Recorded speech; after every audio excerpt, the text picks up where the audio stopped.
So good evening boys. പെട്ടെന്നൊരു sunset കണ്ട്, അപ്പം ഇപ്പോൾ കാണിക്കുന്നില്ല, അവിടെ നിന്ന് കാണിക്കാം. അധികം സമയമില്ല, പോവാം. ലൈക്ക് നോർമൽ കോഴിക്കോട് ബീച്ചും കോനാട് ബീച്ചൊക്കെ ഫുൾ ക്രൗഡാണ്. ബട്ട് അതല്ലാതെ ഒരു അടിപൊളി സ്പോട്ടുണ്ട്, ഡീസൻ്റായിട്ട് മനസ്സമാധാനമായിട്ട് നമുക്ക് സൺസെറ്റ് കാണാൻ. ഇതാണ് ആ സ്പോട്ട്. ഇതിന് ആക്ച്വലി 2 വഴിയുണ്ട്. ഇത് ആദ്യത്തെ വഴി, പിന്നെ അപ്പുറത്ത് വേറൊരു വഴി ഉണ്ട്. അത് നമ്മൾ കുറച്ച് ബീച്ചിലൂടെ ഓടിച്ച് ഇങ്ങനെ വരാം. ഇത് ഡയറക്റ്റ് ആ സ്പോട്ടിലോട്ട് എത്തും. എന്ന് ഞാൻ വണ്ടി കഴിക്കാലും അന്ന് ചളിയിൽ ഇറക്കേണ്ട അവസ്ഥയാണല്ലോ ഈശ്വര. കൂസി ഇവിടെ കാര്യമായിട്ട് എന്തോ നടക്കുന്നുണ്ടല്ലോ. ഒരു ഓക്കെ, ഇതാണ് ഞാൻ പറഞ്ഞ സ്പോട്ട്. നമ്മളെ നോർമൽ കോഴിക്കോട് ബീച്ചിനെക്കാട്ടും എത്രയോ പീസ്ഫുള്ളും അധികം ആൾക്കാരും ഉണ്ടാവില്ല. ആ ഭാഗത്ത് നമ്മുടെ കോഴിക്കോട് ബീച്ച്, അതിൻ്റെ ഇടയിൽ കോനാട് ബീച്ച്, ഇങ്ങോട്ട് എന്തോ ബീച്ച്. പക്ഷേ ഇവിടെ മനസമാധാനം ആവശ്യത്തിനും കൂടുതലുണ്ട്.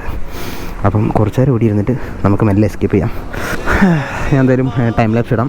ഹെൽമെറ്റ് ഒരുക്കട്ടെ. ഹെൽമെറ്റ് ഇട്ടിരുന്ന നാട്ടുകാരെന്താ വിചാരിക്കുക?